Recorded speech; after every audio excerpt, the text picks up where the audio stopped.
Assalamualaikum warahmatullahi wabarakatuh. Bagaimana kabarnya anak-anakku semuanya? Alhamdulillah. Di sini Ustazah Nur mau bercerita tentang Tahun Duka Cita Rasulullah bagian kedua. Setelah 2 bulan atau 3 bulan dari wafatnya Abu Thalib, Ummul Mukminin Khadijah Al-Kubra pun wafat. Tepatnya pada bulan Ramadan tahun 10 Hijriah dari kenabian dalam usia 65 tahun. Sedangkan Rasulullah ketika itu berusia 50 tahun. Sekarang kita bercerita tentang Khadijah, istri terkasih Rasul semasa hidupnya. 2/3 wilayah Mekah adalah milik Siti Khadijah binti Khuwailid, istri pertama Rasulullah Shallallahu Alaihi Wasallam. Ia wanita bangsawan yang menyandang kemuliaan dan kelimpahan harta kekayaan. Namun ketika wafat tak selembar kafan pun dia miliki. Bahkan baju yang dikenakannya di saat menjelang ajal adalah pakaian kumuh dengan 83 tambalan. Fatimah putriku, aku yakin ajalku segera tiba. Bisik Khadijah kepada Fatimah sesaat menjelang ajal. Yang kutakutkan adalah siksa kubur. Tolong mintakan kepada ayahmu agar beliau memberikan sorbannya yang biasa digunakan menerima wahyu untuk dijadikan kain kafanku. Aku malu dan takut memintanya sendiri.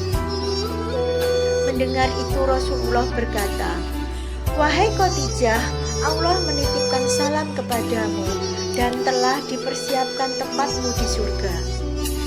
Siti Khadijah Ummul Mukminin, ibu kaum mukmin pun kemudian menghembuskan nafas terakhirnya di pangkuan Rasulullah.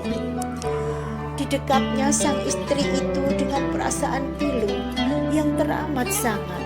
Tumpahlah air mata mulia Rasulullah dan semua orang yang ada di situ. Dalam suasana seperti itu, malaikat Jibril turun dari langit dengan mengucap salam dan membawa 5 kain kafan. Rasulullah menjawab salam Jibril, kemudian bertanya, "Untuk siapa sajakah kain kafan itu ya Jibril?"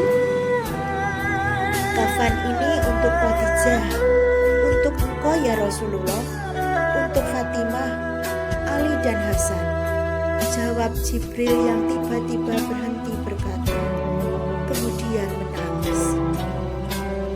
Rasulullah bertanya, "Kenapa ya Jibril?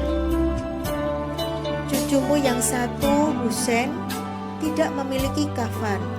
Dia akan dibantai, tergeletak tanpa kafan, dan tak dimandikan," jawab Jibril. Rasulullah berkata di dekat jasad Khadijah, "Wahai Khadijah istriku sayang, demi Allah, aku takkan pernah mendapatkan istri sepertimu. Pengabdianmu pada Islam dan diriku sungguh luar biasa. Allah Maha mengetahui semua amalanmu. Semua hartamu kau hibahkan untuk Islam. Kaum muslimin pun ikut menikmatinya. Semua pakaian kaum muslimin dan pakaianku ini juga darimu. Namun begitu, mengapa permohonan terakhirmu kepadaku hanyalah selembar serban?" Terseduh Rasulullah mengenang istrinya semasa hidup. Dikisahkan suatu hari ketika Rasulullah pulang dari berdakwah, beliau masuk ke dalam rumah. Khadijah menyambut dan hendak berdiri di depan pintu. Kemudian Rasulullah bersabda, "Wahai Khadijah, tetaplah kamu di tempatmu." Ketika itu Khadijah sedang menyusui Fatimah yang masih bayi. Saat itu seluruh kekayaan mereka telah habis. Seringkali makanan pun tak punya.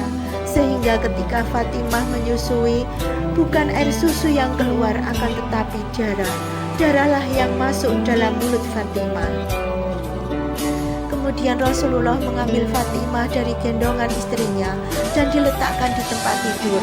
Rasulullah yang lelah sepulang bertemu berdakwah dan menghadapi segala caci maki serta fitnah manusia itu, lalu berbaring di pangkuan Khadijah hingga tertidur.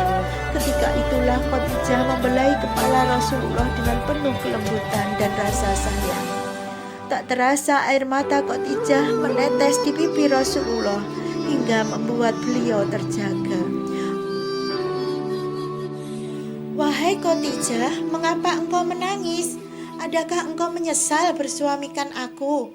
tanya Rasulullah dengan lembut. "Dahulu engkau wanita bangsawan, engkau mulia, engkau hartawan. Namun hari ini engkau telah dihina orang. Semua orang telah menjauhi dirimu, seluruh kekayaanmu habis. Adakah engkau menyesal, wahai Khadijah, bersuamikan aku?" Lanjut Rasulullah tak kuasa melihat istrinya menangis. "Wahai suamiku, wahai Nabiullah, bukan itu yang kutangiskan," jawab Khadijah. "Bersuamikan aku?" Lanjut Rasulullah tak kuasa melihat istrinya menangis. "Wahai suamiku, wahai Nabiullah, bukan itu yang kutangiskan," jawab Khadijah. "Dahulu aku memiliki kemuliaan. Kemuliaan itu telah aku serahkan untuk Allah dan Rasulullah. Dahulu aku adalah bangsawan. Kebangsawanan itu juga aku serahkan untuk Allah dan Rasulnya. Dahulu memiliki harta kekayaan. Seluruh kekayaan itu pun telah aku serahkan untuk Allah dan Rasulnya. Wahai Rasulullah, sekarang aku tak punya apa-apa lagi, tetapi engkau masih terus memperjuangkan agama ini. Wahai Rasulullah, sekiranya nanti aku mati sedangkan perjuanganmu belum selesai, sekiranya engkau hendak menyeberangi sebuah lautan, sekiranya engkau hendak menyeberangi sungai, namun engkau tidak memperoleh rakit ataupun jembatan, maka galilah lubang kuburku, ambillah tulang belulangku, jadikanlah sebagai jembatan bagimu untuk menyeberangi sungai itu, supaya engkau bisa berjumpa dengan manusia dan melanjutkan dakwahmu. Ingatkan mereka tentang kebesaran Allah, ingatkan mereka kepada yang hak, ajak mereka kepada Islam, wahai Rasulullah." Rasulullah pun tampak sedih. "Oh Khadijahku sayang, kau meninggalkanku sendirian dalam perjuanganku. Siapa lagi yang akan membantuku?" "Aku ya Rasulullah," saud Ali bin Abi Thalib, jawab menantu Rasulullah. Di samping jasad Siti Khadijah, Rasulullah kemudian berdoa kepada Allah. "Ya Allah, ya ilahi Rabbi, limpahkanlah rahmatmu kepada Khadijahku yang selalu membantuku dalam menegakkan Islam, mempercayaiku pada saat orang lain menentangku, menyenangkanku pada saat orang lain menyusahkanku, menenteramkanku pada saat orang lain membuatku gelisah." Demikianlah cerita dari Ustadzah Nur tentang Tahun Duka Cita Rasulullah bagian kedua. Semoga bermanfaat bagi anak-anakku semuanya. Wassalamualaikum warahmatullahi wabarakatuh.